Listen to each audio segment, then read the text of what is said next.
Bueno, perfecto. Ahí ya estoy grabando.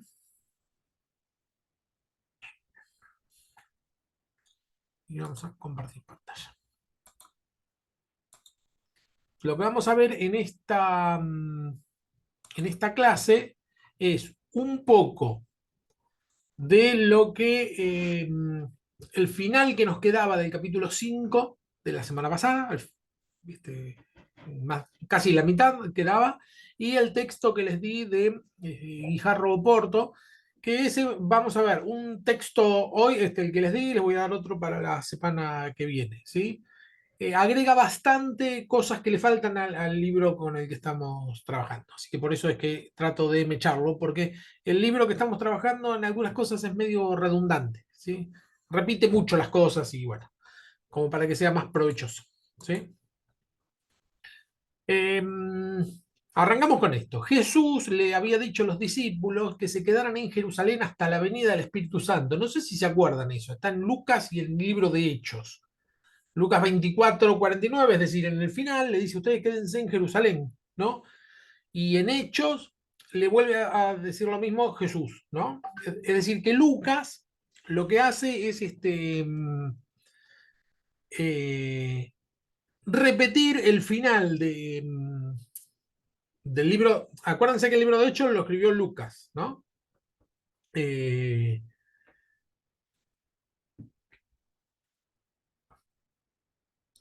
Así que él termina, no se sabe bien cómo es que, si él pensó en dos tomos, ¿sí? En escribir primero los hechos de Jesús y después los hechos del Espíritu Santo, o escribió primero todo lo de Jesús, pensó que ya había terminado y después dijo, no, tendría que escribir la segunda parte. Eso no se sabe.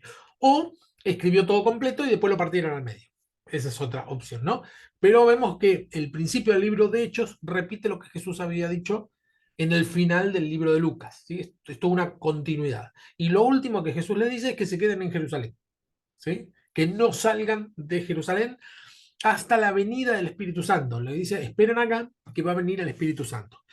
Y en Lucas narra cómo hubieron dos que se iban, no sé si se acuerdan, el camino de Maús. Habían dos que se iban para otro lado. Es como que no estaban muy convencidos, ¿sí? El mandato a ser testigos en todo el mundo implicaba salir de Jerusalén en algún momento. Hechos 1:8 le dice, esperen en Jerusalén hasta que venga sobre ustedes el Espíritu Santo, ¿sí? Cuando venga sobre ustedes el Espíritu Santo, me serán testigos en Jerusalén, que era donde tenían que estar, en toda Judea, que era el territorio donde está Jerusalén, en Samaria, que era lo que había sido el reino del norte, la capital del reino del norte, en Samaria, hasta lo último de la tierra, que lo último de la tierra puede referirse a Ushuaia, Puerto Madryn, ya que tenemos a Nano, lo último de la tierra, es decir, lo último del globo, o también en esa época había muchos textos de historiadores que mencionaban a Roma como lo último de la tierra. Se lo menciona así. Dice que el emperador Plinio, el joven, decía que el emperador, oh, se me fue el nombre, ahora cuando me acuerdo. Dice, vino de lo último de la tierra. Se está refiriendo a Roma. Hay varios historiadores que antes de que se escriba el libro de Lucas utilizaban la frase lo último de la tierra para referirse a Roma, ¿sí? Ahora, el mandato de Jesús era, quédense en Jerusalén hasta que venga el Espíritu Santo y después tienen que salir.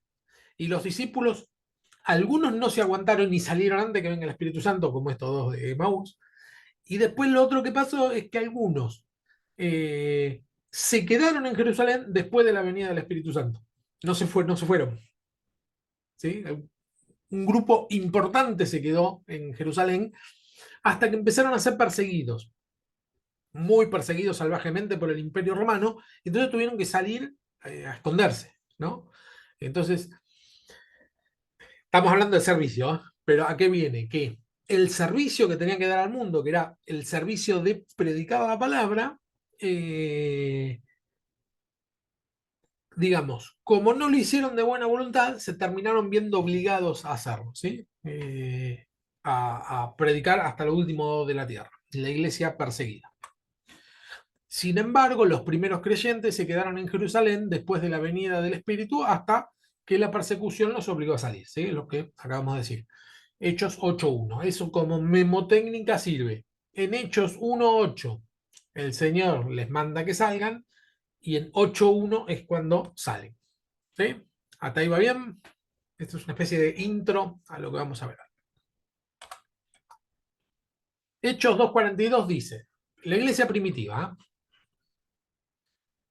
y perseveraban en la doctrina de los apóstoles, en la comunión unos con otros, en el partimiento del pan y en las oraciones. ¿Sí? En eso era lo que perseveraban.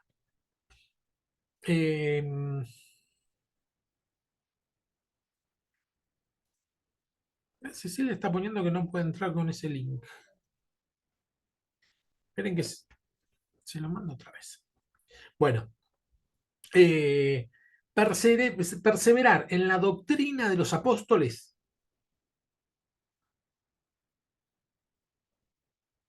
Ahí se lo mando otra vez. Perseverar en la doctrina de los apóstoles se refiere a los 12 apóstoles.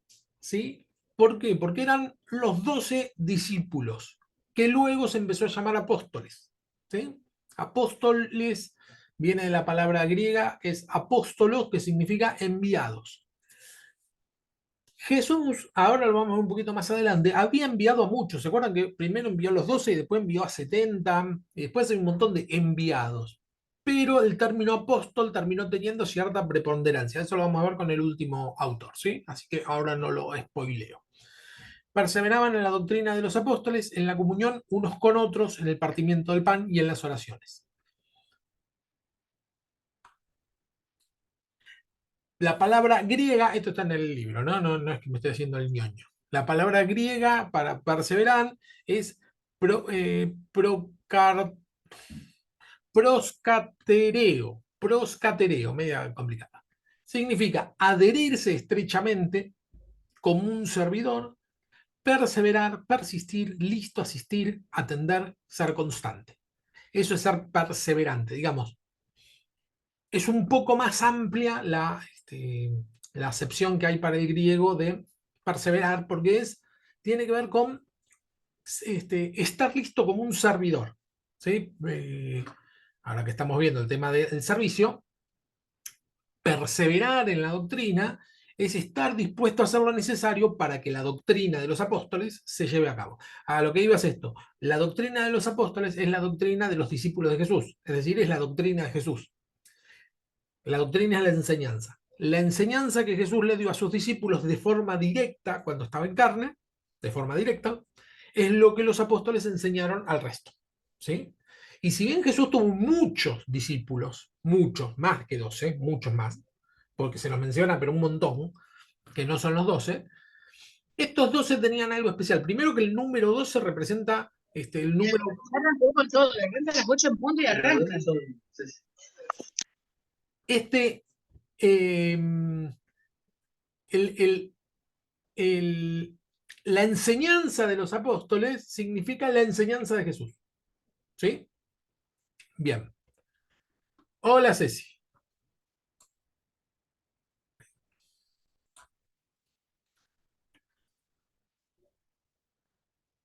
Dice, en la comunión unos con otros, es decir, estar juntos, comunión en castellano es común unión, ¿sí? La comunión unos con otros, en el partimiento del pan. Cuando dice partimiento del pan no se refiere a una comida y nada más, sino que se refiere a lo que nosotros conocemos la Santa Cena o la Cena del Señor, ¿sí? Y en las oraciones, ¿está bien? La perseverancia en 4 cosas fundamentales. Acaba de mencionar el autor. Primero, lo que dijimos, la doctrina de los apóstoles, es decir, la enseñanza de los apóstoles, pero se está refiriendo a los apóstoles que los 12, mejor dicho, los 11. ¿Está bien? Porque Judas no tenía la enseñanza. ¿Está bien? La doctrina de los apóstoles es la enseñanza que los apóstoles les daban al resto. La comunión. Dice, perseveraban en la doctrina de los apóstoles, acá repito lo mismo, en la comunión uno con otro, en el partimiento del pan y en las oraciones. Lo que tenían en común era la doctrina ¿no? La comunión, la doctrina, es decir, la enseñanza era la misma para todos. No es que cada maestrito con su librito, sino que eso lo tenían en común, ¿sí? El partimiento del pan, bueno, es la Santa Cena, ¿sí? Que eso también lo tenían en común. Las oraciones la tenían en común. Oraban la misma cosa, digamos, en el mismo sentir. Dice 2:43, y sobrevino temor a toda persona, y muchas maravillas y señales eran hechas por los apóstoles. Ahora vamos a ver qué era esto de maravillas y señales. Todos los que habían creído estaban juntos y tenían en común todas las cosas. ¿Sí? Acuérdense que en el libro de los Hechos vendían todo, vivían en una especie de comunidad hippie, ¿no? Aunque el autor acá lo va a desmentir ahora en un cachito, ¿no? Él va a decir, no, no eran comunistas. Dice, y vendían sus propiedades y sus bienes y los repartían a todos según la necesidad de cada uno. Acá la salvedad que hace el autor es que, bueno, propiedades se refiere a los terrenos y bienes a las construcciones que hacían sobre los terrenos, y que lo que dice es que lo vendían si había necesidad. Es decir, cada uno no tenía esa ambición de atesorar para sí ninguna cosa. No es que la vendían per se, que la vendían porque sí, y si a alguien le hace falta, joya, sino que cuando había una necesidad, lo hacían. ¿Sí? En ese sentido, digamos, no sirve como argumento de deberíamos los cristianos vender todo lo que tenemos y tener todo en común.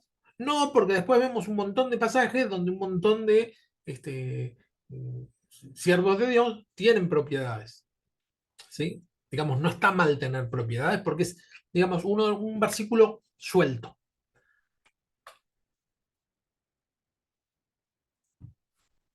46 dice, y perseverando unánimes cada día en Eh, el templo, ¿sí?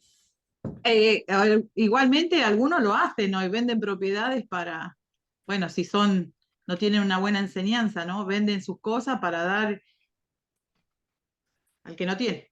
Claro, bueno, sí, se puede utilizar, mal utilizar este pasaje, sacarlo de contexto y obligarte a vender tus cosas. Sí, sí, algunos que manipulan la palabra de Dios hacen ese tipo de cosas. Dicen, no, ¿por qué no? Acá dice que te vendían sus bienes y se lo lleva el encargado. Sí, hoy, Para hoy no con poner el, hoy con todo tipo de redes sociales que hay, ya como que eso no lo están haciendo por el tema de, hola Ceci, por el tema de Hola, que, buenas noches, perdón, que ¿Qué tal? estaba atendiendo, no, escuché el saludo, Fernando, pero bueno, no es de mal Está bien, educada. está bien. No, no, no, me imaginé. Yo vi que tenías el micrófono abierto y te lo muteé. Ah, bueno, gracias, disculpa, No, no, está bien, está bien. Qué lindo verte. el niño, bien, gracias. y bueno, y me fui por donde iba. Sí. Eh, bueno, nada, decía eso, ¿no? De que muchos hoy venden, que a través de las redes sociales son tan, ahora, es, como se usa el scratch, como que diciendo, mira, este está pidiendo para comprarse y después nos muestran que andan en una 4x4 y todo. Entonces, como que ya eso ya no lo están haciendo. Si lo hacen, capaz que lo hacen puertas para adentro. No, pero se sigue haciendo, ¿eh? Hay muchos que Sí, siguen estafando con la palabra de Dios, un montón. El tema, claro, está bueno esto darlo a conocer, que en realidad esto no es así. Lo que pasa es que cuando uno viene a Cristo por primera vez, generalmente todos cuando venimos a Cristo, estamos desesperados y dispuestos a hacer lo que sea para que el Señor nos ayude. Y entonces, si cae en manos de unos inescrupulosos que te dan vuelta a la Biblia para hacerte hacer cosas que no van, ahora vamos a ver por qué. ¿Eh? Porque en este mismo texto hay un fundamento de por qué no había que hacerlo. ¿No? Ahora un poquito más adelante vamos a ver por qué. Que ok. no es un principio bíblico. Es, el tema es creer que, creo que esto lo vimos cuando vimos sí, en interpretación bíblica sobre el libro de Hechos, eh, dijimos, bueno, todo lo que ocurría en el libro de Hechos es imitable, es para hacerlo, es para que nosotros lo repitamos, o tenemos que discernir qué cosas estaban bien y qué cosas estaban mal. O qué cosas eran propias para ese momento y no para este momento. ¿Sí? Eso hay que tener ese discernimiento. Pero sí, hay de todo. Bueno, dice, y perseverando unánimes, sí, cada día, que acá lo que dice es que dentro de lo que tenían todo en común, también el tiempo, porque dice unánimes cada día en el templo, ¿sí? Es decir, que compartían el tiempo también. Cuando dice el templo, no está hablando de la iglesia, está hablando del templo de Jerusalén, el único templo en todo el mundo, que es el templo que había construido Salomón, que después se cayó, lo reconstruyó Esdras un poquito, y Nehemías en esa época, después de Babilonia, ¿no? del destierro, lo reconstruyó un poquito, más o menos, con poca plata, y después Herodes, financiado por el Imperio Romano, lo reconstruyó y lo amplió. En esa época, estos discípulos iban al templo ese que Herodes el Grande había reconstruido y ampliado. Ese es el templo, que es el templo que está ahora, en la actualidad hay una mezquita. ¿Vieron hay una imagen de Jerusalén que está ese domo dorado? ¿Sí? Bueno, ahí estaba el templo y ahí hay una mezquita hoy. Y quedó de todo el templo un muro nada más. ¿Sí? Pegado, que no pueden ir a la mezquita porque están en guerra, ¿no? Y ese es el muro de los lamentos, que los judíos van a llorar justamente por el muro de Jerusalén, no es que van a llorar porque lo dejó la novia. El muro de los lamentos se van a lamentar desde la destrucción, que fue en el año 70 hasta la actualidad, lloran por el templo de Dios, porque eso representa para los judíos la presencia de Dios. ¿Sí? Eh, bueno, en el templo se reunían los cristianos que recién empezaban, seguían teniendo comportamiento de judíos. No es que dijeron, nosotros no somos judíos, nos vamos. No, ellos seguían teniendo, eran judíos ellos, ¿sí? Entonces el lugar donde se reunían era el templo. Todos los días iban al templo, dice, partiendo el pan en las casas, la comunión la hacían en las casas, no en el templo, porque el templo se iba a sacrificar, no a tener comunión. Comían juntos con alegría y sencillez de corazón. Siempre que dice partiendo el pan, se refiere a la cena del Señor, que es la representación que nosotros hacemos con un pedacito de pan, es la misma, era un pan sin levadura, un pan ácimo, que comían de forma ritual, que es lo que nosotros hacemos, ¿sí? Aunque nosotros estamos, los evangélicos, muy en contra de los rituales, como en la Biblia dice, nosotros consideramos que hay dos rituales que debemos seguir, que es la cena del Señor y el bautismo. Son dos rituales, ¿sí? Dos acciones sagradas, ¿no? El pan y el vino no es solamente comer pan y vino, sino que es un momento sagrado que lo hacemos en reverencia, ¿sí? Bueno, a eso se refiere con el partimiento del pan. Y ahora cuando dicen comían juntos con alegría, ya no se refiere al partimiento del pan, sino que realmente comían juntos, se juntaban a comer, ¿sí? A comer y con alegría y sencillez de corazón. Alabando a Dios y teniendo favor con todo el pueblo, y el Señor añadía cada día a la iglesia los que habían de ser salvos. Todo lo que puso en rojo es lo que el autor dice que tenían en común: la doctrina, el partimiento del pan, las oraciones, las propiedades y bienes, el tiempo, por eso dice cada día, las comidas, que no son el partimiento del pan, sino las comidas, y la alabanza tenían en común. ¿Sí? Estas 7 cosas tenían en común según el texto este. ¿Sí? No es solo dinero o material, sino que todas estas otras cuestiones lo hacían en común. Partimiento del pan parece ser la referencia formal a la celebración de la Cena del Señor, no lo que acabo de decir. Hoy los voy a hacer buscar mucho en la Biblia, un poco más adelante y un poco más, pero acá si pueden buscar 1 Corintios 10, 16.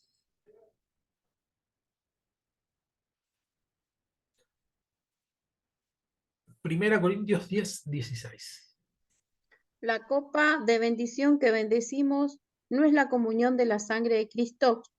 El pan que partimos no es la comunión del cuerpo de Cristo. Bien, eso lo que dice Pablo es una pregunta, lo que se llama la pregunta retórica, que es que no es que espere una respuesta, es que la respuesta es sí.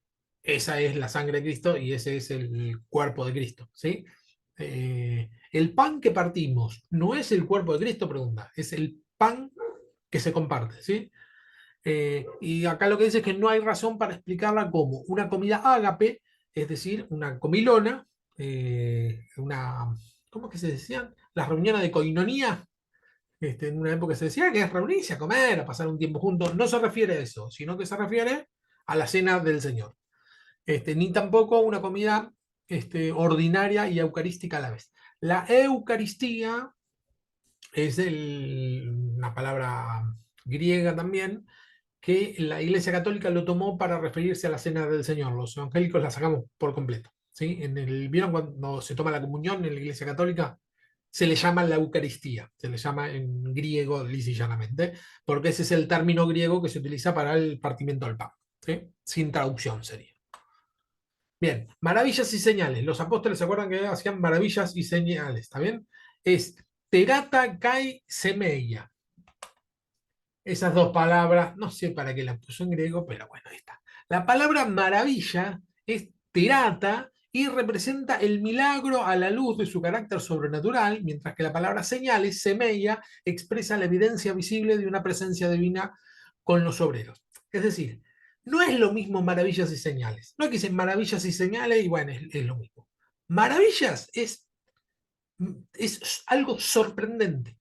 ¿Sí? ¡Wow! Que es una locura esto. Y las señales, que tal vez sea el mismo acto, ¿no? El mismo momento. La maravilla es, bueno, pasó algo sobrenatural acá. Eso no es maravilla. Pero la señal es que, bueno, eso sobrenatural que pasó es una señal que Dios está con nosotros, que Dios nos acompaña, que Dios dice, no, por acá no hay que ir. ¿Sí? La señal es decir, bueno, atrás de esto que pasó hay un mensaje de Dios. Esa es la señal. ¿Sí? El acto en sí, lo que sucede, no es lo importante, sino la semeia, es decir, la señal. Esto es una señal que vamos bien o una señal que vamos mal. ¿Sí? Es lo que hay detrás de un acontecimiento. Característicamente en Hechos son los apóstoles u hombres con autoridad semejante, hombres apostólicos como Esteban y Felipe, que no eran apóstoles, pero sí eran con autoridad, los que hacen los milagros como señal de autoridad apostólica. Y acá hay el tema del apostolado. ¿Sí? Apóstolos quiere decir enviados. Hoy estoy recontra griego. Apóstolos quiere decir enviado. Y no quiere decir otra cosa, enviados. ¿Sí? Se utilizaba para, por ejemplo, un embajador, si alguien mandaba un apóstol de tal país, es un embajador. Va en representación de.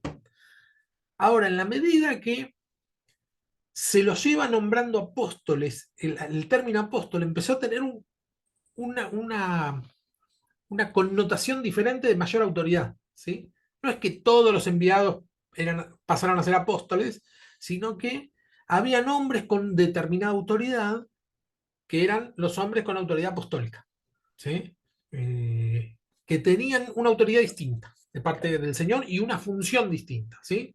Las 5 funciones dentro de la iglesia son apóstol, profeta, evangelista, maestros y pastores, o pastores y maestros. ¿Sí? Esos son los 5 ministerios que aparecen en la Biblia. O dentro de estos 5 ministerios se puede agrupar cualquier actividad que se haga. ¿Sí? Si yo digo, bueno, tengo un ministerio de obras de teatro, bueno, ese es un ministerio de evangelista, ¿no? Porque yo salgo a dar la palabra de esa forma. Fernando, Sí, consulta, con respecto a los diferentes, por decirlo así, rangos, ¿no? De la iglesia, sí, yo sé que el pastor es la cabeza o la autoridad, ¿no? De la iglesia, sí. pero el profeta es el que, bueno, trae palabra directa y por ahí dice cosas que ni la persona sabe que le están pasando o le van a pasar.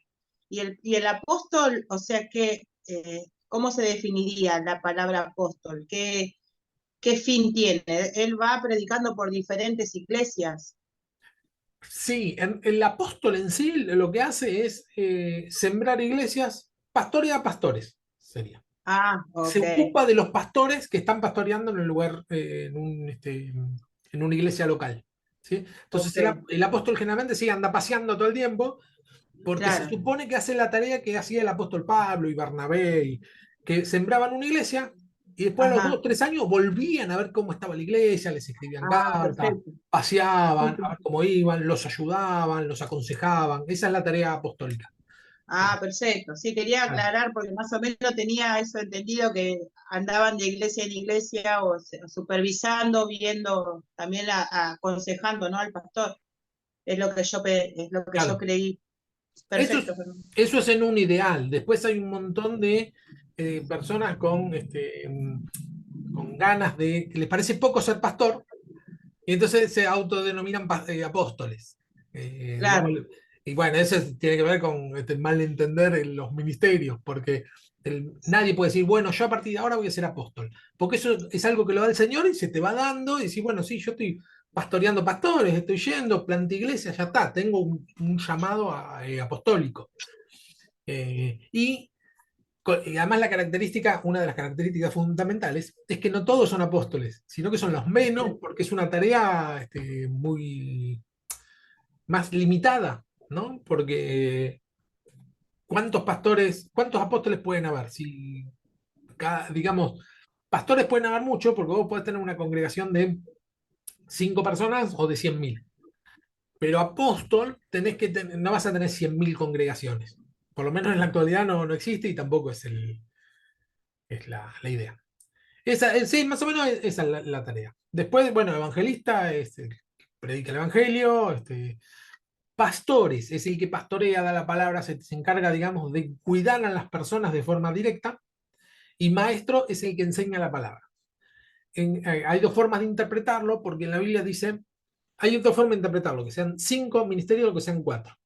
Porque dice apóstoles, evangelistas, profetas, pastores y maestros, dice. Entonces, el y puede ser que sea pastores y maestros, que es una última categoría, que es pastores maestros, o que sean 5. ¿Sí? Eso ahí es una especie de discusión.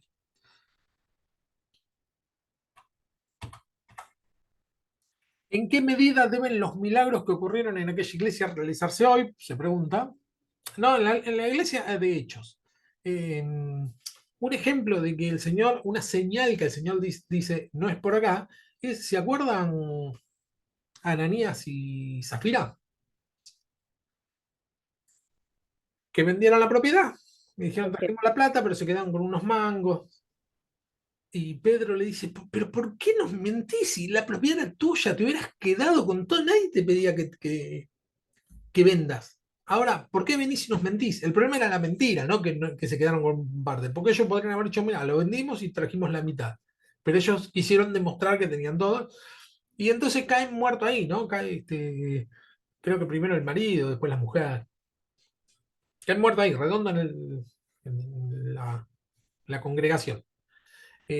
Bueno, eso es un milagro del Señor que no nos gusta, porque nosotros nos gustaría que el milagro sea que nos perdone y no que caigamos ahí redondo.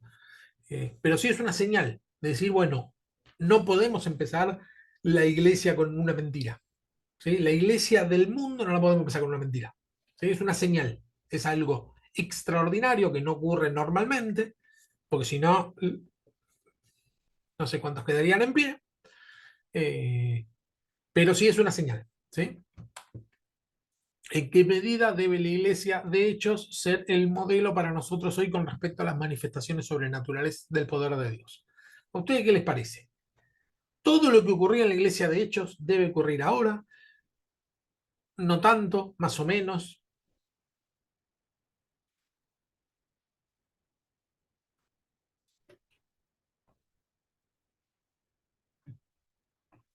Y es casi lo mismo para mí. Esto es opinión Porque personal. antes vendían las propiedades y ahora también algunos eh, oraban, adoraban y hoy también. O sea, no hay tanta diferencia, Y, excepto que ellos este, tuvieron a Jesús en vivo y en directo y vinieron con él, caminaron con él. claro, Y es como que uno está creyendo, nosotros creemos por fe, porque creemos en alguien que no hemos visto claro, personalmente y ellos sí. claro, claro. Sí. Pero, ¿y la respuesta de Dios? ¿Les parece que es la misma o cambió? No, para mí es la misma porque Dios sigue siendo el mismo de siempre, el mismo del principio, de ahora y por siglos de los siglos va a ser el mismo siempre. Él no cambia, él no cambió y no va a cambiar nunca. Claro. es que, no sé, yo tengo un dilema, pero para mí en aquellos tiempos se hacían los milagros ahí en el momento, era a la vista de la gente, a la vista de la gente ahí en el momento. En eso por ahí está la diferencia de hoy, ¿no? Porque hoy nos pide que por fe seremos sanados y nos pasará milagros y todo, ¿no? Pero en aquel momento era cuando yo pienso que sucedían milagros así, o sea, de la nada con gente que por ahí no estaba convertida ni estaba creyendo y estaba viendo como un ciego empezaba a ver y todo eso de repente, en eso lo diferencio porque en los tiempos actuales tenemos que estar en el camino de Dios, teniendo mucha fe, orando y bueno, es mi pensamiento, ¿no? Sí, sí, sí, en esto no hay una respuesta definitiva porque hay fundamento bíblico para todo. Eh, ahora les paso lo que sería el histórico. Tres respuestas históricas, ¿sí? Acá vimos dos, una de Cecilia y una de Nano. Históricamente hay tres posturas. Una es las tres maneras de responder a esta pregunta. Los milagros siguen vigentes, la que decía Nanu, ¿no? Y deben esperarse en la misma escala y con la misma frecuencia que hoy, nada ha cambiado, sobre todo porque Jesús es el mismo ayer y hoy y por los siglos, ¿sí? La otra es que los milagros se limitaron a aquella época apostólica y se terminaron. Hay una postura, que esta no es la que dijo Ceci exactamente, sino que ahora es la tercera postura. Se llaman los cesacionistas, los que dijeron que en la época apostólica, es decir, mientras que los apóstoles estaban vivos, había otra realidad espiritual que terminó. Cesacionistas se llaman porque cesaron los milagros ya. Nadie resucita, no hay sanidad, como decía recién Cecilia, de una forma así tan abierta, nadie cae muerto por mentir. Es decir, que el tratamiento que tuvo Dios en un principio es totalmente distinto al que tuvo después en la tercera generación de cristianos, ¿sí? Desde la tercera generación hasta nosotros. Y la tercera postura, me parecía lo que dijo Ceci, su frecuencia y magnitud son propias de aquella época apostólica, pero Dios no es que está limitado y que puede hacer en cualquier momento, en cualquier situación, de forma particular. Es decir, no lo vemos tan a menudo como en aquella época, pero definitivamente hay una diferencia, ¿sí? No lo vemos tanto. Esta, digamos, no hay, esto es un poco especulativo, ¿sí? No hay una respuesta válida o una respuesta equivocada. Sí creo que la cesacionista es la más extrema porque dice que se terminaron los milagros. Y la verdad es que nosotros vemos milagros a diario, o no sé si a diario, pero solemos verlo, entonces es como mucho. Pero por ahí entre la frecuencia y la magnitud se redujeron sigue exactamente igual y es difícil de encontrar una respuesta, decir, va más por acá, porque uno puede decir, la frecuencia y magnitud no es tan fuerte como en la época apostólica, y otro puede decir, no, tal vez no lo ves, pero es, ¿no? Y el otro puede decir, no, tal vez vos te estás haciendo ilusión con que sigue igual, pero no es igual, ¿no? ¿Por qué digo que no hay una respuesta? Porque estamos hablando de la actualidad, y la palabra de Dios está escrita de hace 2000 años. Entonces, si queremos hacer una comparación con lo que está escrito y la actualidad en la que vivimos, bueno, hay un factor de interpretación. Es decir, bueno, es según como yo lo veo, cómo es mi interpretación, etcétera. El tema es que tampoco hay sí hay un fundamento bíblico para decir que Jesús es el mismo, pero no hay ningún fundamento bíblico para decir que los milagros cesaron. ¿Sí? Pero es toda una corriente bien fuerte, ¿eh? No es un par de locos que dicen, no, ya no hay más milagros. Es una corriente muy, muy fuerte que eh, el que cree en milagros les parece que están locos directamente. Sí, pero ¿para qué? Si no crees en milagros, dedícate a otra cosa. No sé, ponete a estudiar, qué sé yo. Estudia ciencia. ¿Sí? Pero bueno, estas son las tres respuestas que se dieron de forma histórica. ¿Sí? Porque siempre, perdón, profe, Sí, Dorita. porque te enseñan, viste el versículo que dice, y estas señales seguirán a los que creen. Sí, Entonces, yo bien. que también he estado siempre toda la vida en el Evangelio, eso es como, viste, si no te siguen las señales que serían parte de todo lo que estamos hablando, es como decir, el Señor no está con vos, viste, entonces ahí Es también verdad, surge sí, sí, sí. como esa incógnita de decir, ¿será que pueden volver a ocurrir milagros de esa magnitud sobrenaturales? O viste como que te cuestionás, ¿no tendré fe? O bueno, por eso está bueno estudiarlo y ver las distintas perspectivas también. Claro, claro. Sí, sí, el cesacionista te va a decir con respecto a ese versículo dos cosas puede decir. Una es que ese encargo se lo dio a los apóstoles. Vayan por Exacto, todo el mundo y prediquen el evangelio, se lo dijo a los apóstoles. Cuando mueran los apóstoles, ya el encargo ya está. exacto. Como el Señor le encarga a Josué que ingrese a la tierra prometida, no es que nosotros tenemos que ingresar, fue un encargo que le hizo Josué. ¿Sí? Ese es el argumento, ¿eh? Sí, Pero, sí. pero sí. Y el tema también tiene que ver con esto, con los milagros son excepcionales, son una excepción a la regla. No es que todo el tiempo tenemos milagros, porque si no, ni siquiera nos maravillaríamos. Sí, sí, Exacto. si es que está bien dicho, no sé. ¿Sí? Y a veces nosotros tenemos ganas de ver resucitar a alguien y no ocurre. Y nosotros decimos, pero ¿por qué si ocurría tan a menudo? Y tal vez no era tan a menudo, sino que sucedió y obvio que lo van a poner por escrito. ¿Sí? Eh, no me parece que sea tan a menudo, sí porque lo vemos compilado nosotros en un texto. Eh, pero digamos, en la Biblia que se escribió en un periodo extensísimo de tiempo, bueno, resucitaron dos o tres y no más. Es como el que fue arrebatado, dice, ¿podemos ser arrebatados por el Señor? Bueno, sí, hay fundamento bíblico. En un periodo extensísimo de tiempo hubieron dos, que es Enoc y Elías. Sí, bueno, puede ser, pero es rarísimo. ¿Sí? O tal Yo vez, creo- perdón, ¿no? Perdón. Yo digo, o tal vez nosotros estamos esperando que esos milagros que se hacían en la época de Hechos ocurran hoy.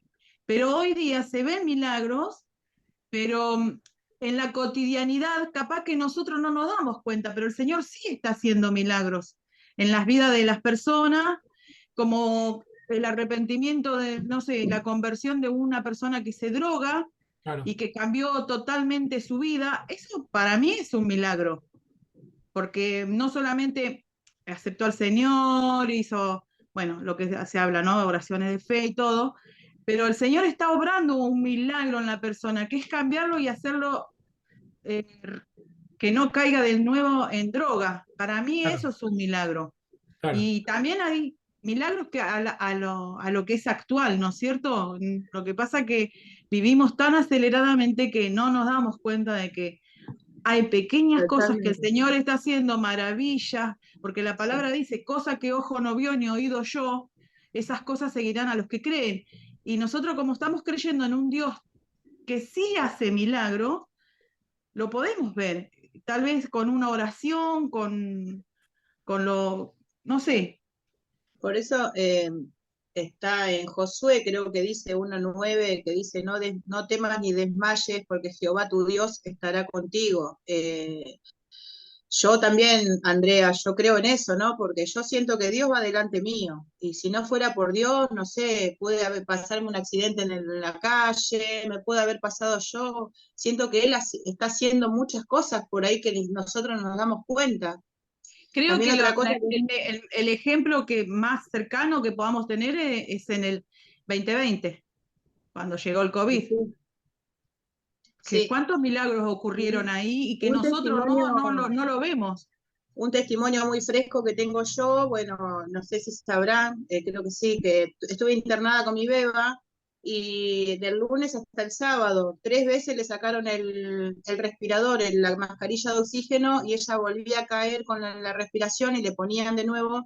Y le puse la mano en el pecho y le dije, enfermedad no tenés lugar en la vida, en el cuerpo de mi hija, somos hijos de Jesús, somos hijas de Jesús, te vas en el nombre de Jesús. Hay cosas que la Biblia dice, ¿no? Que ya nos dio la autoridad. El tema es que muchos de nosotros no lo usamos, ni para orar, ni para, como que estamos siempre también esperando qué pasa, a ver qué pasa. Pero yo lo hice eso con mi beba a las 12:30 de la noche. A las 6 de la mañana vino la doctora y me dijo que le apagaba el oxígeno porque estaba respirando bien.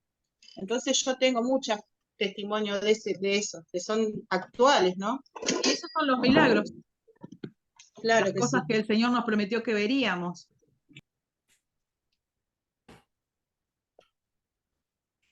Qué buen testimonio, Ceci. Cómo me alegro. Encima, sí, cuando están los hijos enfermos nos desesperamos. Eh, Sí, total. Por sí, eso a sí, veces no son milagros de que recupere la vista, que no, no, claro. cosas muy así. A veces son milagros pequeños, pero vos te das cuenta que es el Señor, ¿no? Sí. Sí, bueno, pero eso lo discernimos espiritualmente. Por ahí, acá la diferencia, a veces mezclamos un poco los términos, que es que una cosa es la mano del Señor que nos está sosteniendo, que nos despertemos todos los días de que la mano del Señor nos está sosteniendo, La misericordia, y es en cierto sentido un milagro, ¿no? Porque sí. podrían no hacerlo, o aquellos milagros que no nos damos cuenta, ¿no? Tal vez, no sé, ese día cambiamos de camino cuando íbamos a algún lado y si hubiéramos ido por el camino de siempre teníamos un accidente, no sé, un par de cosas que tal vez no nos enteremos nunca. Eso por un lado. Pero a lo que se refiere acá con maravillas, son con cosas excepcionales que causan conmoción. No es lo mismo la presencia de Dios que nos sostiene a diario que un hecho totalmente sacado de contexto, ¿no? Como esto de un ciego recobre la vista, un muerto resucita. eh, bueno, lo que te pasó a Ceci es del típico que te conmociona, porque decís, pará, no podía cómo, oré y ahora puede cómo. Bueno, eso lo vemos, ¿no? Cosas más tangibles y más que nos maravillan, ¿sí? Ahora, la mano del Señor, cuanto más sensibilidad tenemos al espíritu, más vemos la mano del Señor en todo, Sí, ¿sí? No es algo que sea extraordinario, eh, pero sí lo vemos a diario, que podría no ser tranquilamente. claro. Sí, sí, se refiere a maravillas cuando habla, por ejemplo, del río del Jordán, cuando abre las aguas y cosas así. O sea, Claro, que uno, si estuviera viviendo en esos tiempos, es algo fuerte, claro, ¿no? claro, tal cual, tal cual. Bien,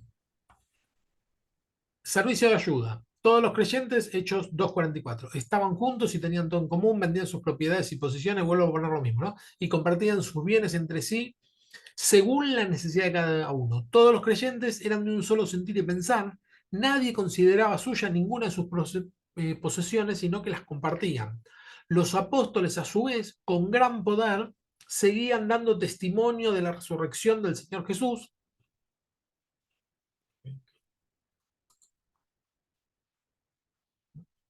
Me apareció acá un cartelito y va a quedar en la grabación.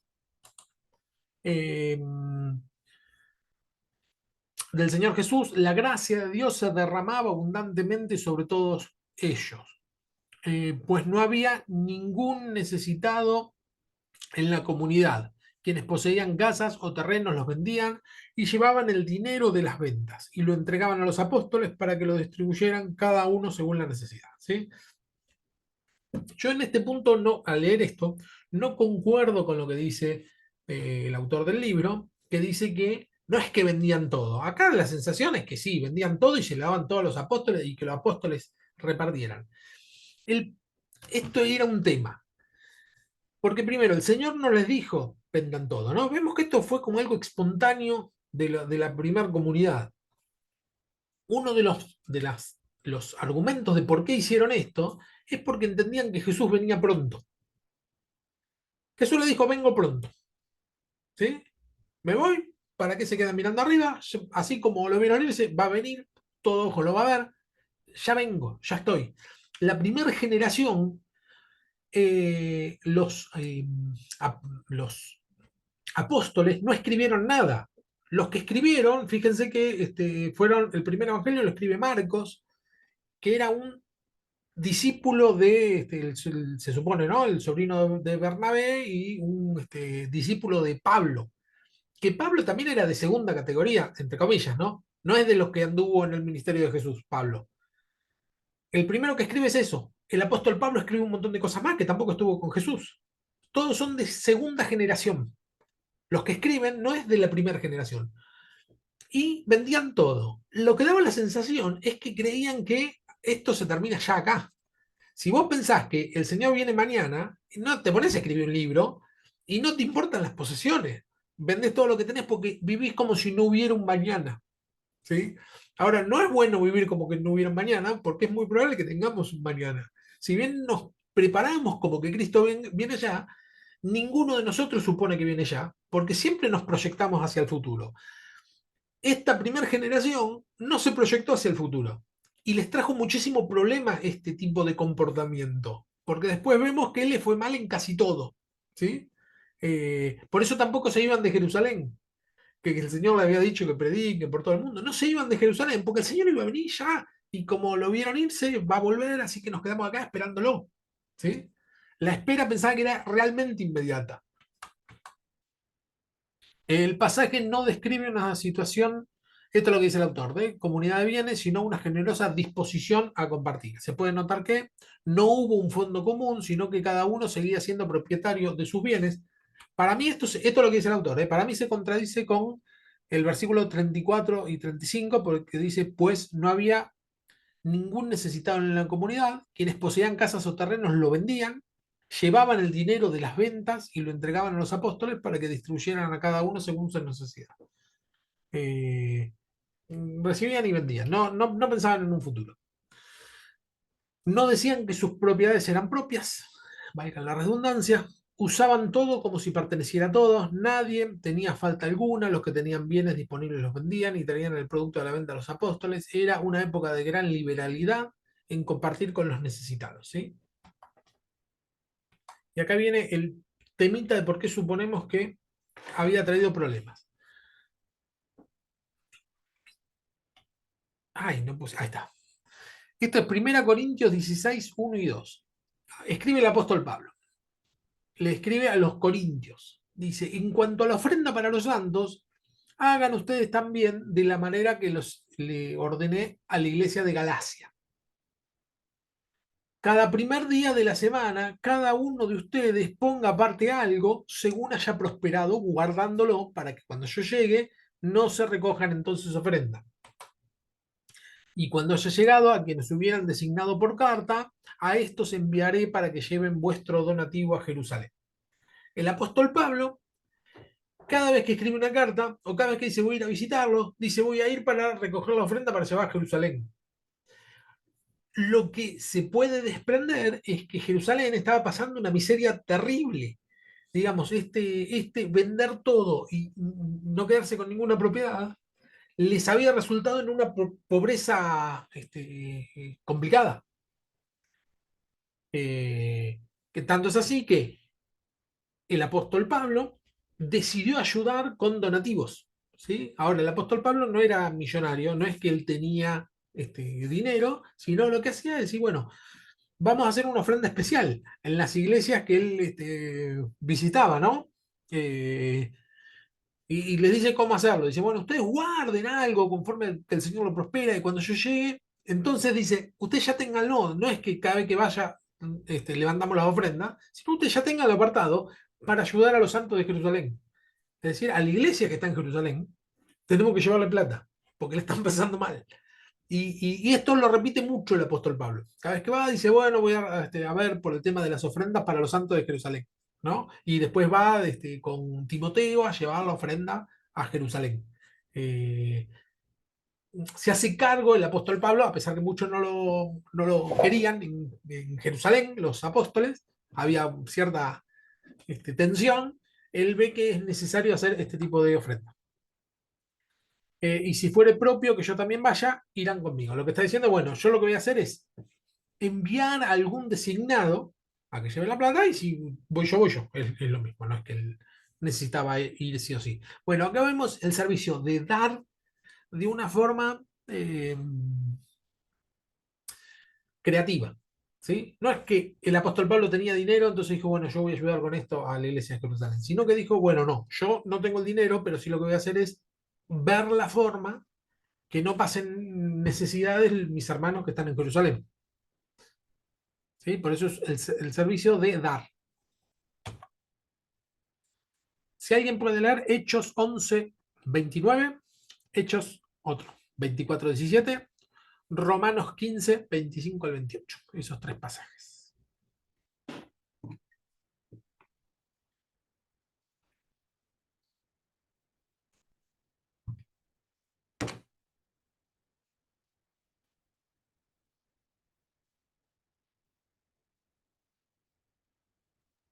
Hechos 4. Entonces los discípulos, cada uno conforme a lo que tenía, determinaron enviar socorro a los hermanos que habitaban en Judea. Bien, Judea es la zona donde está Jerusalén. ¿Sí? Bien. 24:17.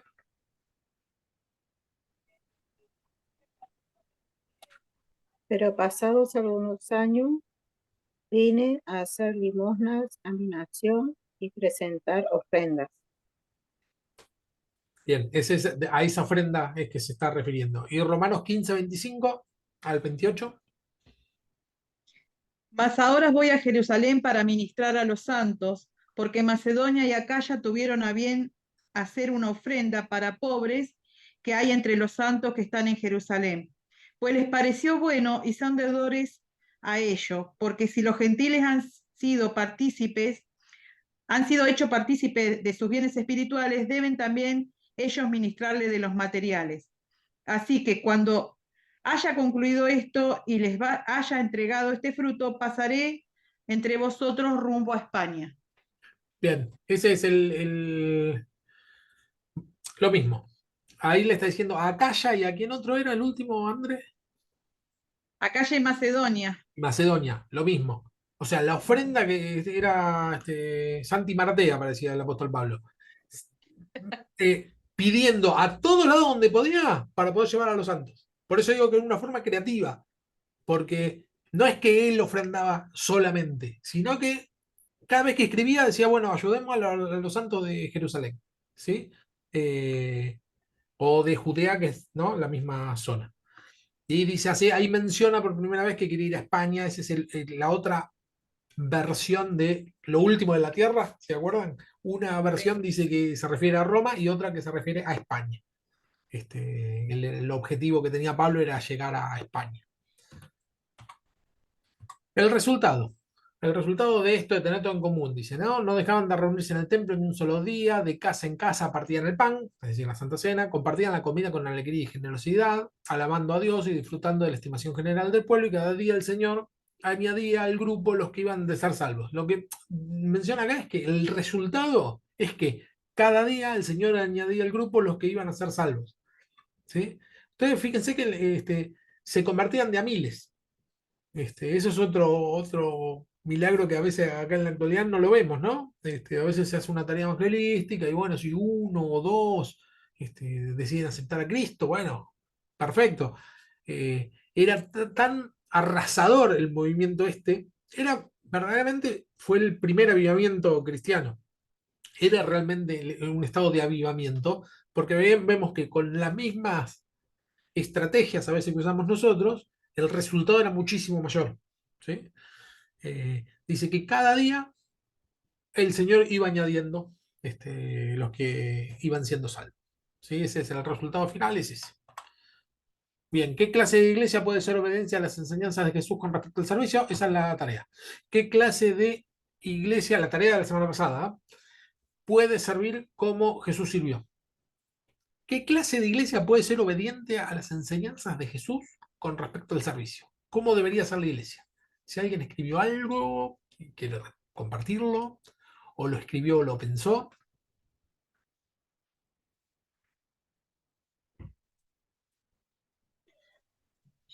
Yo lo que leí en el libro. Se tildó. Para mí que no hizo Dice- nada y se está haciendo la que hizo. ¿Qué? Te tildaste, Nano. Te tildaste justo cuando dijiste, yo lo que vi, y te quedaste tildada. Sí. Ahí está. No. Sí, sí, sí. ¿Estoy o no? Sí, sí, está. Sí, ¿Estoy? está. No. Sí, sí.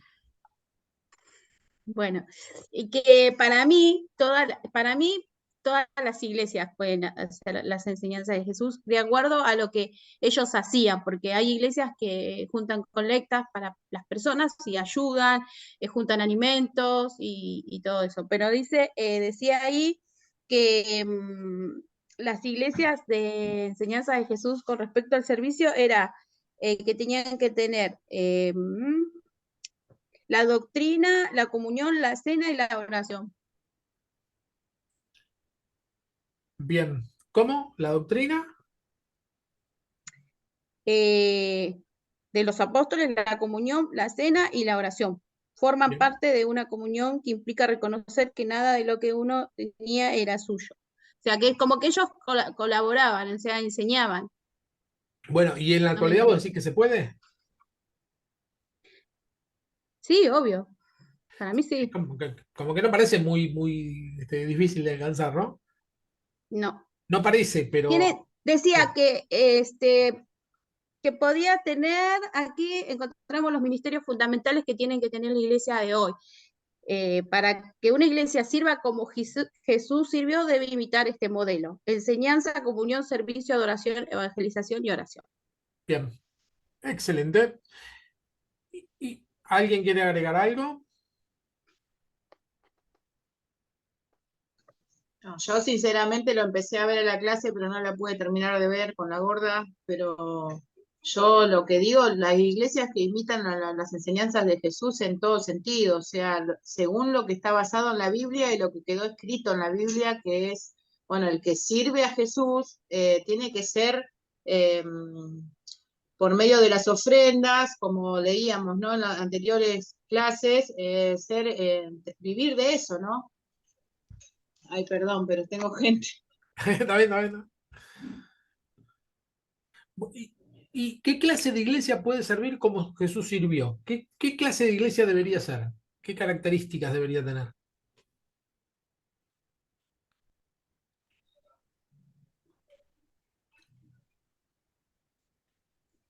¿Qué clase de iglesia ya hay? Como que hay muchas clases de iglesias, no sabría decir. Me considero cristiana porque nosotros imitamos, o sea, queremos seguir los ejemplos de nuestro Señor Jesús, ¿no? En lo que Él enseñó cuando estuvo en la tierra, pero hay muchas iglesias que yo no diría que son todas, porque no son todas. Hay otras que se manejan como ellos lo interpretan, como también lo habíamos hablado en otro momento, el pastor que agarra serpientes con las manos y todas esas Claro, cosas que, exactamente. por ejemplo, por eso no. Hay mucha variedad hoy por hoy de iglesias, Tal cual. pero no sabría decirte qué clase de iglesia. Yo diría cristiana, pero bueno, sí, porque yo estoy ahí, pero no sé la respuesta.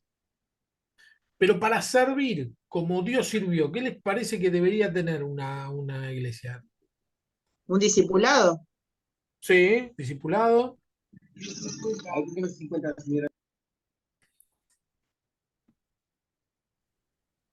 Ah, yo pensé ¿Cómo es que la era, pregunta, Fer? ¿Qué clase de iglesia puede servir como Jesús sirvió? O Yo sea, anoté, sí, decime. yo anoté una iglesia arrepentida, no sé si va por ahí, Bien. Sí, una iglesia que recibe el bautismo como testimonio de salvación, no sé si va por ahí también. sí. Es personal, igual, no hay respuestas equivocadas, ¿eh? Pero con respecto a una iglesia arrepentida, dijiste. Sí. Sí, el arrepentimiento es, digamos, está bien lo que decís, ¿eh? No está mal. Pero el arrepentimiento es una acción necesaria para volver a tener comunión con el Señor. Es decir, que el arrepentimiento es un acto puntual, no tendría que ser arrepentida, sino tendría que más fácil, es decir, una iglesia santa. Una iglesia santa es una iglesia que se arrepiente, vuelve para atrás, es decir, vuelve para atrás sus pasos cuando ve que no va y sigue caminando conforme a la voluntad de Dios. ¿Sí? Lo que tiene que ser es santa la iglesia. El arrepentimiento lo que logra en nosotros es que conservemos la santidad o recuperemos la santidad, que es el objetivo último. Sí, ¿qué más, Andrés? Y que la presencia del Espíritu esté. Bien, la presencia del Espíritu es fundamental. Sí. Y sí. Eh, Fíjense que tenemos el relato de Jesús. Cuando se va Jesús, el que viene es el Espíritu Santo. ¿Sí? Nosotros andamos por el Espíritu. ¿Ibas a decir algo, Dorita? sí, estaba pensando, porque yo cuando dijiste de las características ahí como que las preguntas las tenía media trambólicas yo. Pero había puesto que en la primera, ponerle qué clase de iglesia puede ser obediente a las enseñanzas de Jesús, una iglesia que guarde la palabra, obviamente, que predique la palabra, que comparta, o sea, básicamente como la que practica lo que está escrito, ¿no? En su mayoría lo que se debería practicar, guiada por el Espíritu Santo, como decía la hermana. Y con respecto a la segunda, pensaba había puesto que una iglesia, bueno, que se caracteriza por el amor, la misericordia, una que está dispuesta a ayudar, a asistir a las personas en cualquier área, ¿no? En cualquier necesidad. Bien, sí, sí, amor y misericordia es fundamental, tal cual, ¿eh? Si nosotros no nos conmovemos, nosotros como iglesia, no es para sacar el cuero a una congregación, sino nosotros como iglesia, decir, bueno, si perdemos la capacidad de conmovernos, que era una de las capacidades que tenía Jesús, conmovernos ante el dolor ajeno, si perdemos esa capacidad, bueno, tenemos que ver qué es lo que está pasando con nosotros, tenemos que bajar la moto, buscar de la presencia, o sea, es un síntoma que nos estamos alejando de la presencia del Señor o de la comunión con el Señor. Empezar a ser impermeables al dolor ajeno no es una iglesia sana esa. Para mí tenemos que imitar a Cristo Tal cual, en eso. tal cual. Tenemos que tener la comunión, enseñar, darle amor, orar por ellos, evangelizarlos.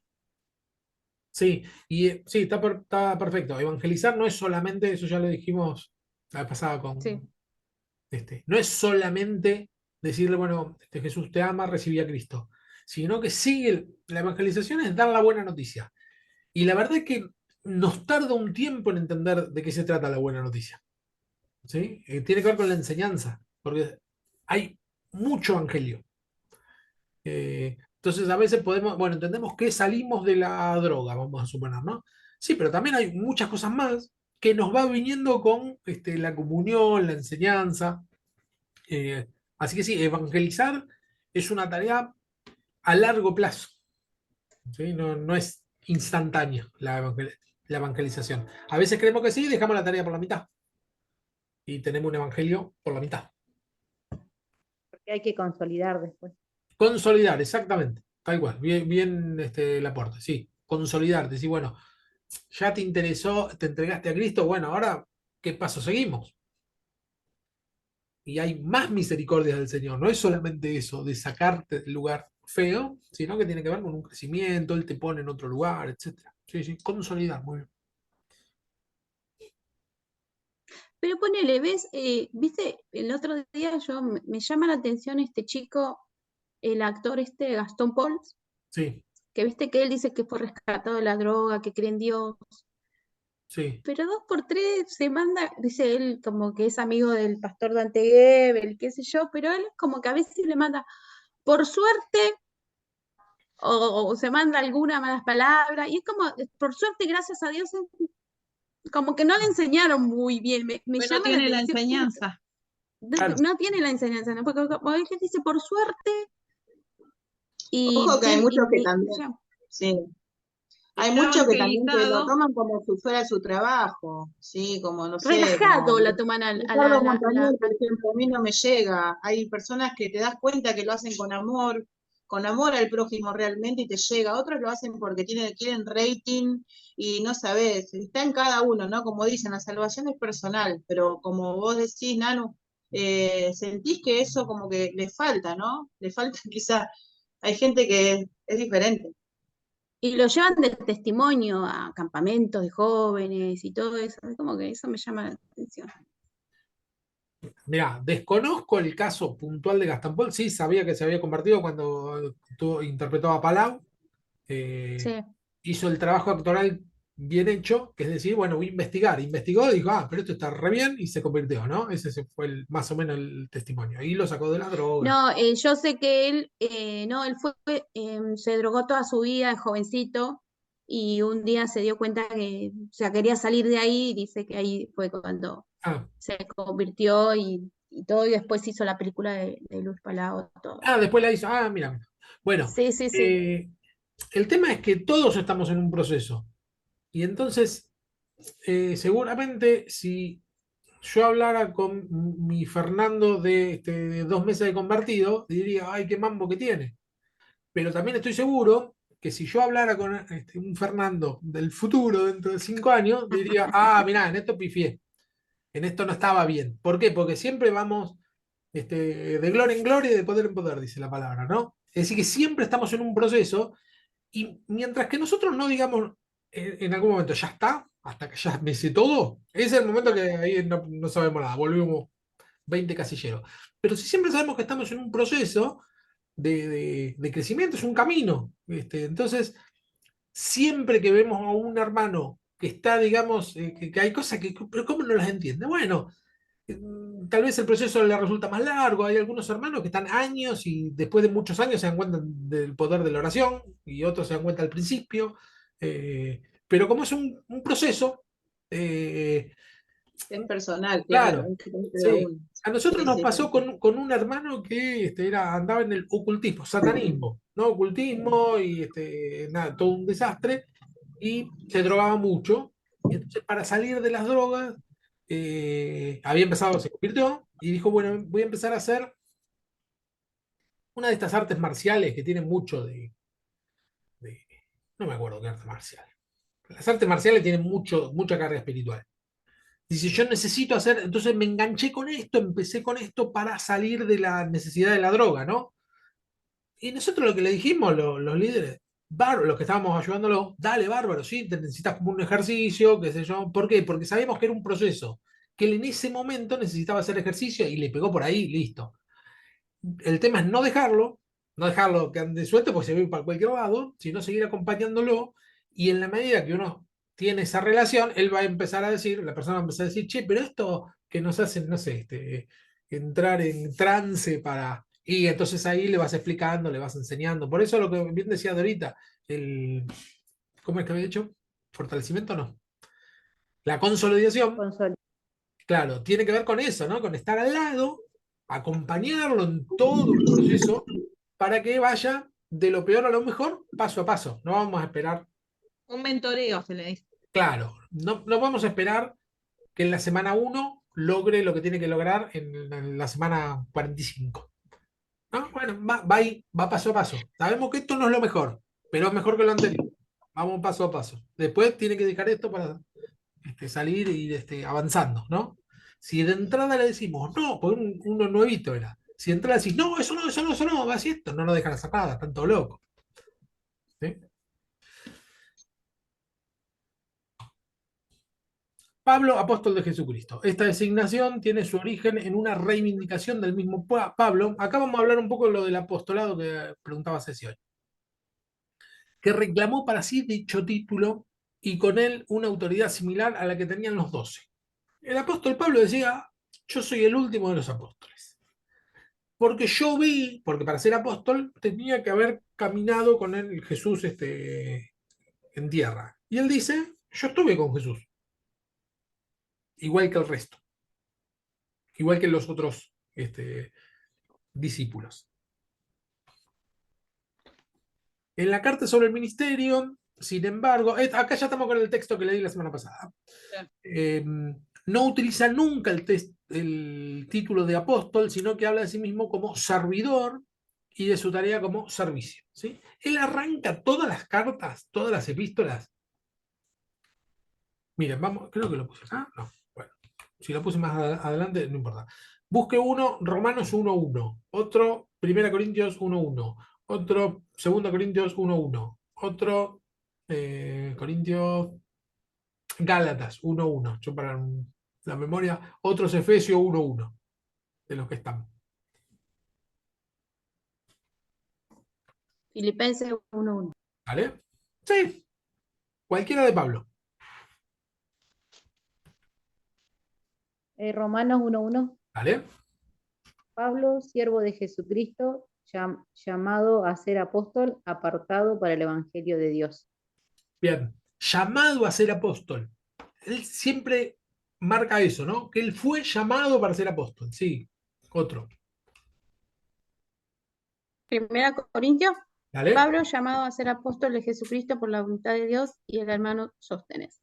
Bien, por la voluntad de Dios, porque acá él lo que marca un poco es que nadie, él no lo hizo por cuenta propia, sino voluntad de Dios. Sí, otro. Efesios 1:1. Pablo, apóstol de Jesucristo por la voluntad de Dios, a los santos y fieles en Cristo Jesús que están en Éfeso. Bien. Haz todas las cartas de Pablo. ¿Hay uno más que te lo tenga a mano o no? Segunda de Corintios. ¿Vale? Pablo, apóstol de Jesucristo, por la voluntad de Dios, y el hermano Timoteo a la iglesia de Dios que está en Corinto, con todos los santos que están en toda Acaya. Bien. Siempre él remarca el apóstol de Jesucristo, llamado por Cristo, ¿sí? Llamado por Dios, porque el Señor lo mandó esa tarea apostólica al mundo, ¿no? A los gentiles. Sacando chapa. Sacando chapa. Sin embargo, cuando habla de su servicio, él no habla del apostolado, sino que habla de servicio.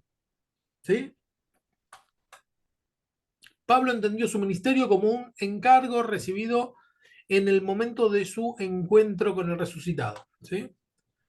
Pues cuando Dios me eligió desde el vientre de mi madre y me llamó por su gracia y tuvo bien revelarme a su Hijo para que lo anunciara entre los gentiles, no puse la cita acá, eh, dice la experiencia vocacional de Pablo, es decir, vocación quiere decir llamado. ¿Sí? Experiencia vocacional es la experiencia que él tuvo en su llamado. La experiencia vocacional se formula aquí con expresiones que se usan en la escritura para describir la llamada de los profetas, por ejemplo, en Isaías 49. Era Gálatas 1, 15, 16 el que dijiste anterior, Fer. Pero pues cuando Dios me eligió. Gracias. Me olvidé poner ahí la dirección. Gálatas, bien. Isaías 49, 1 al 5.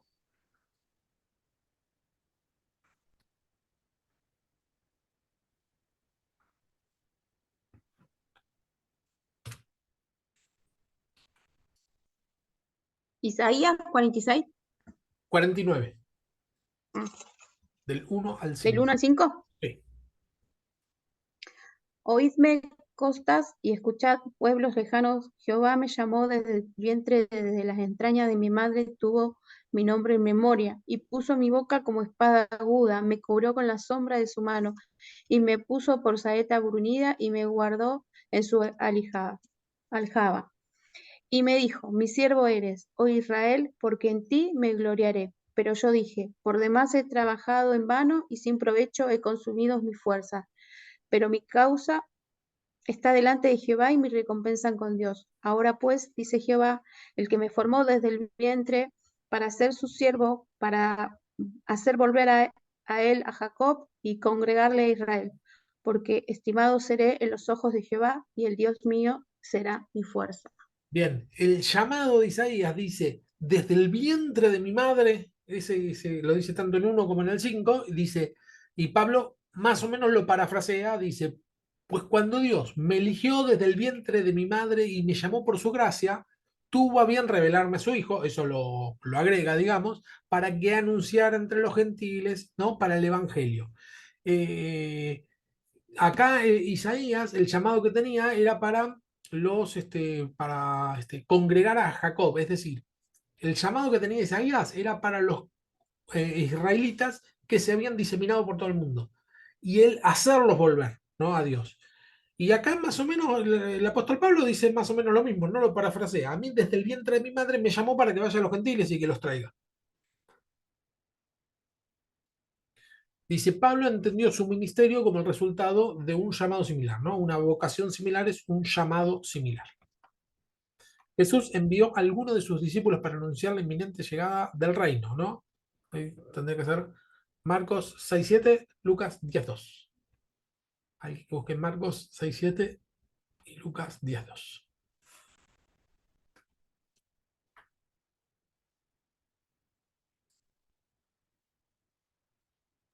Ya tengo Lucas Dale, léelo. 10:2. Sí. Y le decía, la mies a la verdad es mucha, mas los obreros poco. Por tanto, rogad al Señor de la mies que envíe obreros a su mies. Sí, Y he aquí, yo envío como cordero en medio de lobos. No sé ahí si sigo estamos. ahí. Ahí estamos. Sí, sí. Yo los envío como corderos en medio de lobos, ¿sí? Y Marcos 6:7. Después llamó a los 12 y comenzó a enviarlos de dos en dos y les dio autoridad sobre los espíritus inmundos.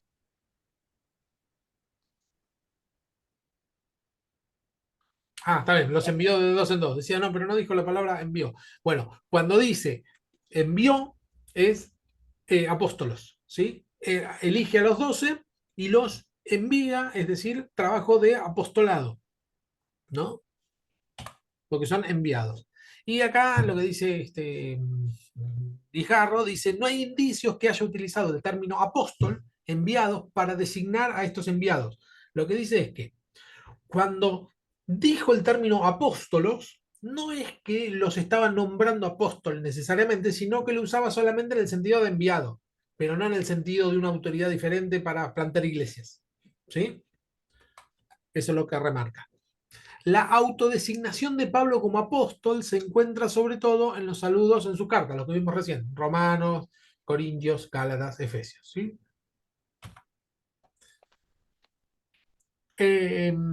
Ahora, esto es lo que va a decir el autor, que este es Guijarro, que es el segundo texto. Lo que va a decir es que, acá cito un caso, ¿no? Lucas 22:17, yo estoy en medio, dijo Jesús, yo estoy en medio de ustedes como el que sirve. En la carta, cuando habla sobre el ministerio, los términos diaconía y diácono tiene un significado muy específico, pues a través de ellos, de esos términos, Pablo trata de expresar la originalidad de su forma de entender y de vivir el ministerio. El ministerio Pablo lo entendía como un servicio, no como ponerse por encima. Si bien arranca las cartas o cada vez que habla dice, bueno, yo soy apóstol llamado por Jesucristo, no lo toma como algo eh, de superioridad.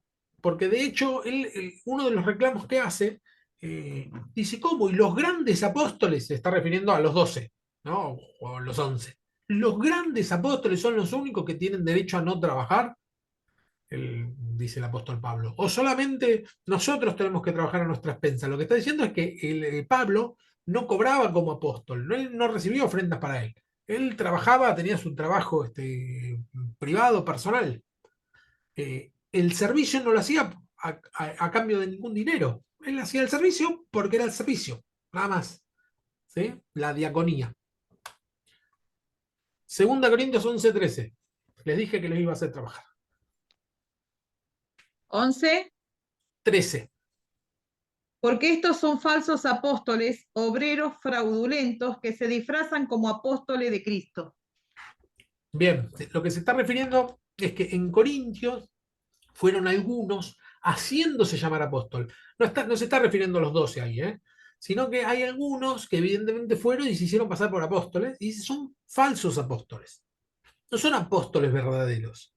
El apóstol verdadero tiene que tener esta otra característica de corazón de servicio, no traer agua para su molino. Había otros, sin embargo, a los que sí reconocía como verdaderos apóstoles, entre ellos Pedro y los 12, Santiago y su grupo.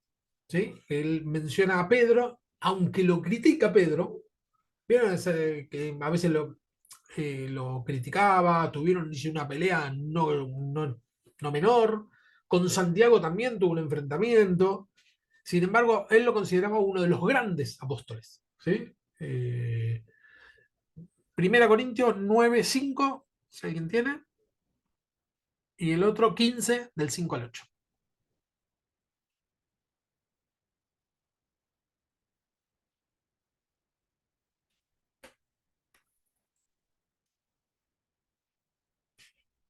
Primera Corintios 9:5 dice, no tenemos derecho de traer con nosotros una hermana por mujer, como también los otros apóstoles y los hermanos del Señor y Cefas.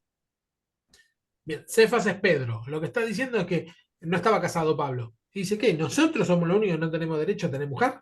Pedro sí estaba casado, ¿no? Sí. Y Primera Corintios 15, del 5 al 8.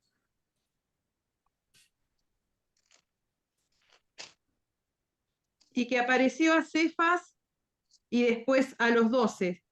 Después apareció a más de 500 hermanos a la vez, de los cuales muchos viven aún y otros ya duermen.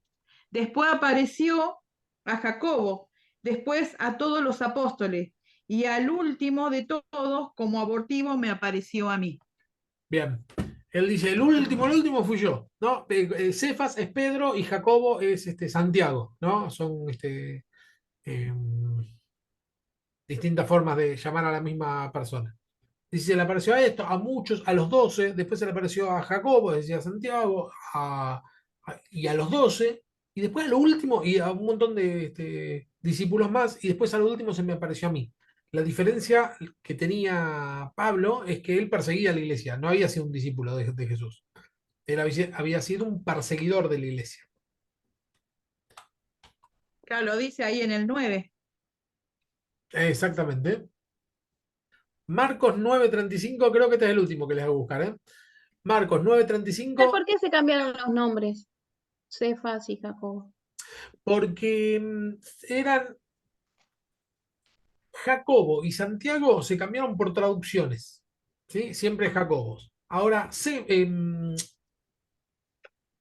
Pedro. se llamaba Cefas, no se llamaba Pedro. Y el sobrenombre que le pone Jesús es Pedro. Ah, Porque sobre esta piedra, Pedro que crecí piedra, porque sobre esta sí. piedra edificaré mi iglesia. A Jacob, por traducción, no entiendo cómo fue a parar. Es la misma palabra, mira, Jacob. Santiago es la misma palabra transliterada. Y hay dos nombres más que también derivan, no que derivan, que es el mismo nombre, que es Jaime y Diego. Derivan del Jacob. Jaime y Diego no se utilizan en la Biblia, pero son cuatro nombres que es el mismo, que se fue modificando con los años tanto que fue a parar a eso que no tiene nada que ver. Pero lo que, No, claro, por eso, porque Jesús es Josué, ponele, ahí es te como que parece hay algo. algo Claro, parecido, exactamente. pero Sí, sí, sí. En estos, Santiago y Jacobo es como que no. claro, no vemos ninguna comparación, pero sí, sí, se fue derivando a poquitito, cambiando y derivó en eso. Bien. Marcos 9:35. Entonces él se sentó y llamó a los 12 y les dijo, si alguno quiere ser el primero, será el postrero de todos y el servidor de todos. Perfecto. Y Marcos 10:41-45.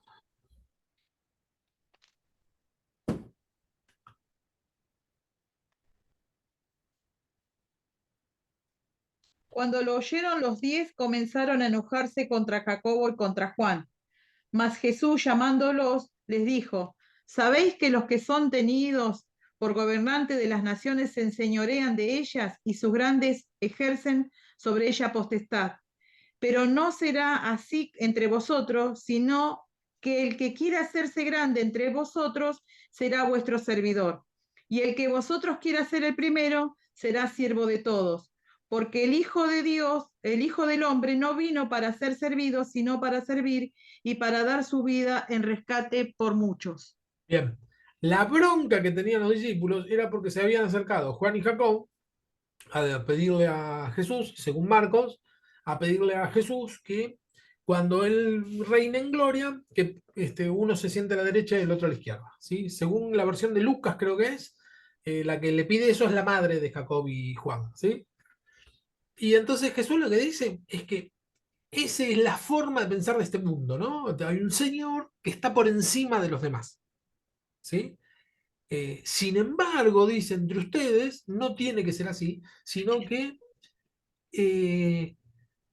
lo que tienen que comportarse es como un servidor de los hermanos. El que es mayor tiene que ser el servidor de sus hermanos.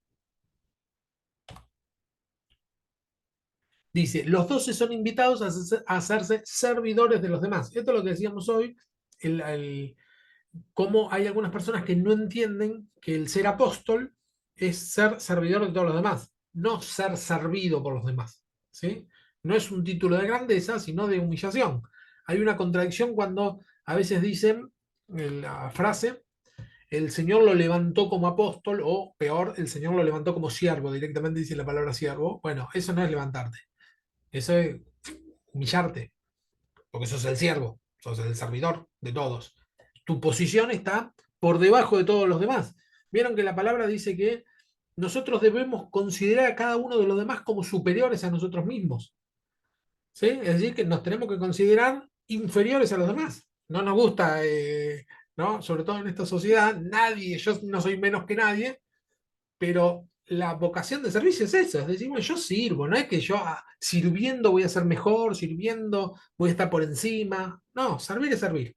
Y el beneficio se lo lleva otro, no se lo lleva el que sirve. ¿Sí?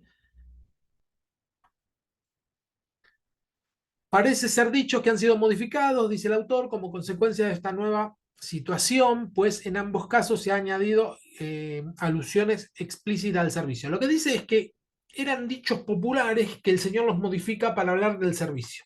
¿Sí? El primero se ha añadido la expresión el servidor de todos. Y el segundo, construido también antitéticamente la contraposición lógica grande-pequeño, porque dice, el que quiere ser grande no dice va a ser pequeño, sino que va a ser el servidor. ¿Sí? Cambia la frase para entender que el servicio implica lo inferior. ¿Sí? Esta forma de usar el vocablo del servicio para describir la misión de Jesús y caracterizar el ministerio de los doces en la tradición evangélica proporciona una clave importante para comprender por qué Pablo utilizó estos términos en la carta para referirse a su propio ministerio. Lo que está diciendo acá el autor es que Pablo entendía perfectamente cuál era la función de un apóstol, que era de servicio. ¿Sí? Si bien Pablo fue enseñado por otros discípulos, él no fue enseñado por Jesús directamente, entendió perfectamente que la posición de un apóstol era la de servicio, no era la de superioridad. Entonces él sin ningún problema, no es que está, como decíamos hoy, que chapea o que remarca, no, no, no, sino que él lo que hace es apóstol porque él considera que el apóstol es el servidor. Porque después siempre habla de servicio, yo voy a servir, siempre está atrás sirviendo a todo el mundo, ¿no? Predicando el evangelio, aunque algunos les. Hoy Sí, estaba pensando, estaba pensando cuando leíamos cómo a Pablo se presentaba ante las iglesias y cuando nosotros hacíamos tareas de evangelismo en casa por casa, puerta a puerta, o cuando nos acercábamos a las personas a hablarle, decía, hola, ¿qué tal? Soy Andrea, pertenezco al Centro Cristiano Victoria, estamos acá para, es como dando a entender que estábamos claro, haciendo un servicio para la persona. Estamos claro, acá, no sé si tenés algún motivo de oración, pero siempre nos presentábamos, o a la iglesia que íbamos de visita, siempre claro. nos presentábamos como, creo que hacía Pablo, ¿no? Porque Claro, ¿cuál es tu posición? Decís, bueno, sí, yo es soy tal, válido, hago tal cosa y ahora voy a servirte. Ahora voy a claro. ayudarte si vos querés. Y bueno, Sí, Sí, sí, sí, eso también hacíamos. en mi caso, por ejemplo, nosotros cuando evangelizamos decimos que queremos orar por vos, si hay alguien que necesita oración, y cuando entablamos una conversación y se da el momento, lo decimos, lo de la iglesia, porque en muchos casos la gente como que está como que, no sé, o es católica o es de otra religión, de otro, ¿no? De otra iglesia y nosotros como que arrancamos al revés y después, bueno, también invitamos a claro. la célula, ¿no?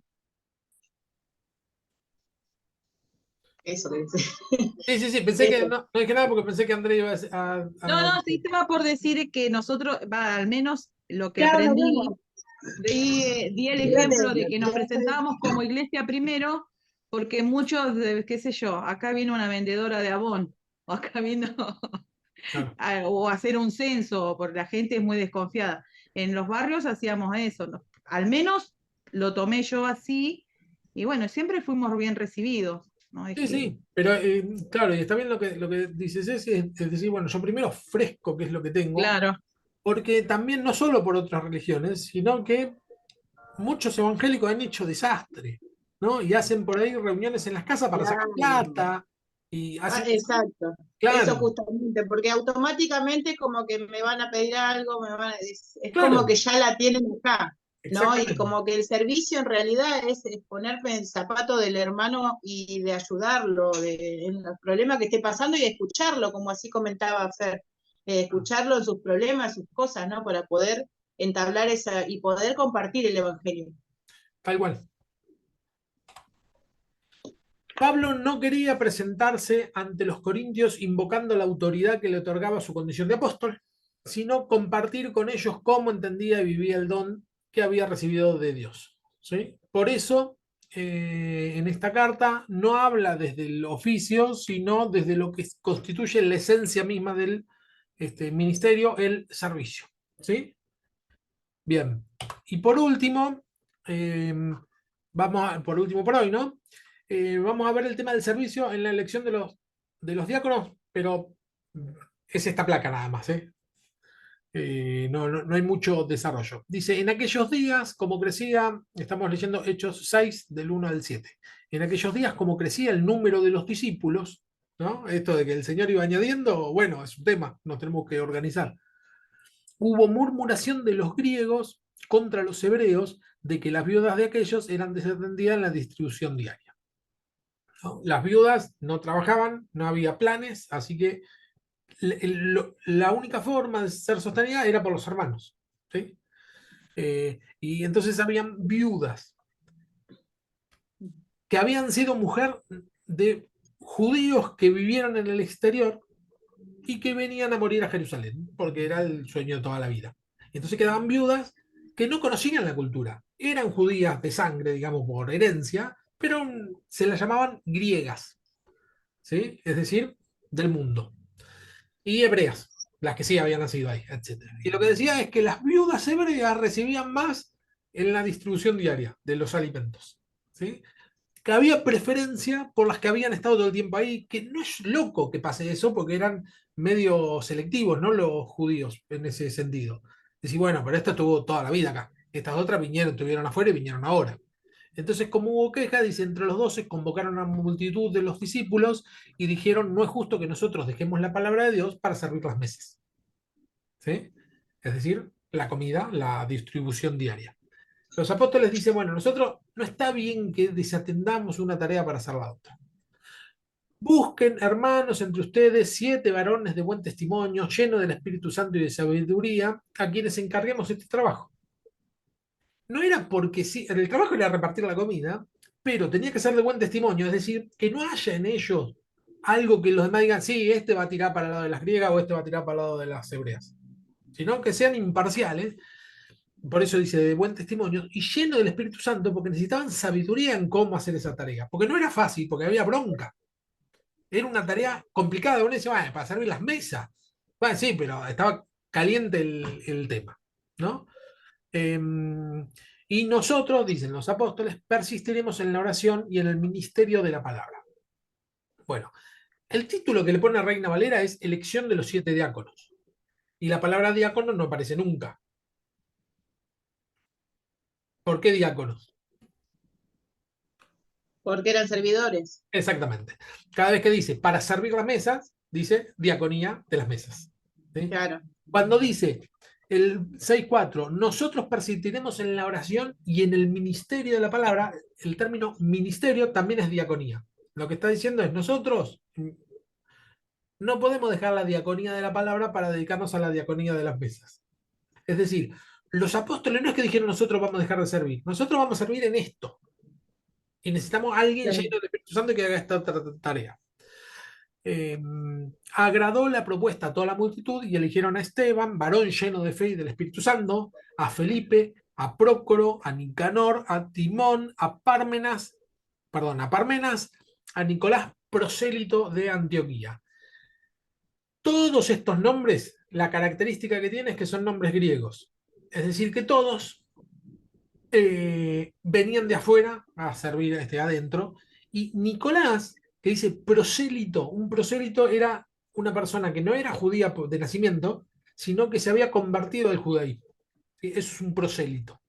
Dentro de los no judíos, habían 2 categorías. Los no judíos que no querían saber nada con los judíos, y los que les gustaba, que tenían simpatía por el judaísmo. Dentro de los que les gustaba y tenían simpatía por el judaísmo, tenemos 2 clases. Los prosélitos, que son los que en todo se convirtieron en judíos, es decir, se circuncidaron. Ese era el punto más top para decir si era judío o no era judío. Se circuncidaron. El prosélito se había circuncidado. Y después a los otros los llamaban piadosos, ¿sí? A los piadosos eran los que en todo seguían la ley judía, menos en la circuncisión. Hasta ahí llegó mi amor. Eso eran, perdón, piadosos no, temerosos de Dios. ¿Sí? Eso eran los temerosos de Dios. En este caso, nombran un prosélito, es decir, un no judío, convertido al judaísmo, pero era no judío. Le agradó la propuesta a todos. Es interesante cómo se manejan los apóstoles. No impusieron nada, sino que dice, ustedes elijan a ver a quién podemos poner. A la gente le gustó y dijo, bueno, dale, elijamos a estos. Fíjense que los apóstoles no eligieron a estos, sino que los apóstoles resolvieron diciendo, bueno, busquen algunas personas que puedan hacer esto.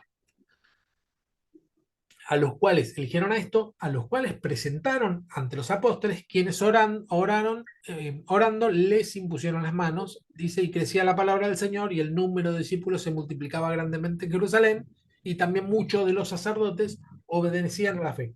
El tema de es decir, el Señor iba añadiendo, ¿no? Los sacerdotes son los sacerdotes judíos que en el templo ofrecían sacrificios, es decir, sacerdotes, estaban en el top de los judíos.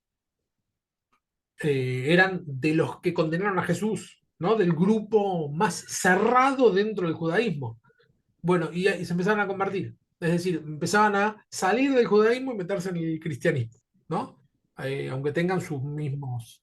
Un sacerdote que se convierta al cristianismo era muy importante, porque dejaba de creer que era necesario hacer sacrificio todos los días, que ellos lo hacían, para decir, no, el sacrificio fue Cristo. ¿Sí? Era un salto demasiado grande. Bien, la diaconía vemos acá, que es el servicio, que parece simple, sin embargo es necesario ser lleno del Espíritu Santo y de buen testimonio, porque parece simple, visto de lejos, pero cuando empezás a servir te metes con todos los problemas. ¿Sí? Y bueno, y vemos que el servicio de los apóstoles no dejaron de servir, sino que empezaron a servir de otra manera. Ya no la comida física, sino que servían la comida espiritual. Eran diáconos de la comida espiritual, que es la palabra de Dios. Bien, hasta acá hoy. Tarea, no puse nada de tarea porque va a ser simple. Les voy a dar otro texto, les voy a mandar otro texto del mismo autor, que es la segunda parte de este guijarro, pero se los mando en el grupo. Así lo leen, ¿sí? Son 13 páginas. Fueron 9 páginas, el otro es 13 páginas, ¿sí?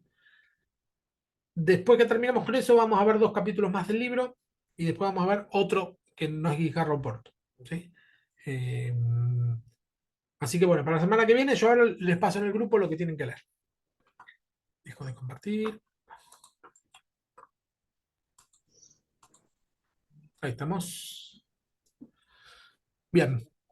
¿Preguntas hasta acá? ¿Dudas? ¿Consultas?